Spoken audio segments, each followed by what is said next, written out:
ગાંધીનગરમાં દેશભક્તિના રંગ સાથે ભવ્ય તિરંગા યાત્રાનું આયોજન કરવામાં આવ્યું, જ્યાં મુખ્યમંત્રી ભૂપેન્દ્ર પટેલની ઉપસ્થિતિમાં યોજાનારી આ તિરંગા યાત્રા ગાંધીનગરની અત્યાર સુધીની સૌથી મોટી તિરંગા યાત્રા બનશે।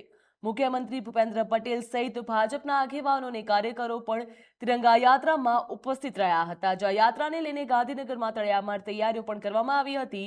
શહેરના વિવિધ વિસ્તારોમાંથી પસાર થનારી આ યાત્રાને લઈને લોકોમાં પણ ભારે ઉત્સાહ જોવા મળી રહ્યો છે। મોટી સંખ્યામાં નાગરિકોને યાત્રામાં જોડાવા માટે પણ અપીલ કરવામાં આવી હતી, જ્યાં ગાંધીનગરમાં યોજાનારી આ ભવ્ય તિરંગા યાત્રા રાષ્ટ્રપ્રેમ અને એકતાનો સંદેશો આપી રહી છે। पूरे भारत के 140 करोड़ लोगों का गौरव का सम्मान है।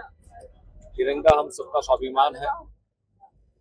देश के यशस्वी प्रधानमंत्री माननीय मोदी जी ने हर घर तिरंगा अभियान पहली बार शुरू किया, तब से लेकर आज तक हर घर तिरंगा अभियान पूरे देश भर में लोग अपने घरों पर, अपने ऑफिस पर, अपने व्यवसाय के सब जगह पर तिरंगा लहरा सकते हैं।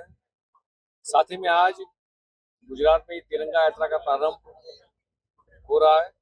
गुजरात के मुख्यमंत्री माननीय भूपेंद्र भाई पटेल आज गांधीनगर से तिरंगा यात्रा की शुरुआत कराएंगे और पूरे गुजरात में हर जगह पर तिरंगा यात्रा होगी। और लोग, आप देख रहे हो कि जितनी बड़ी संख्या में लोग जुड़े हैं, लोग अपने घर पर भी इस तिरंगा को लहराएंगे।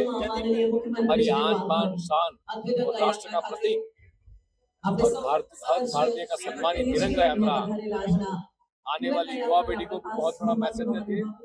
फिर से आभार व्यक्त करूंगा देश के यशस्वी प्रधानमंत्री माननीय मोदी जी का, जिन्होंने हर घर तिरंगा अभियान दिया है। मैं आपके माध्यम से सारे देशवासियों को, गुजरात के सब लोगों को इस अभियान में जुड़ने के लिए आह्वान करता हूँ।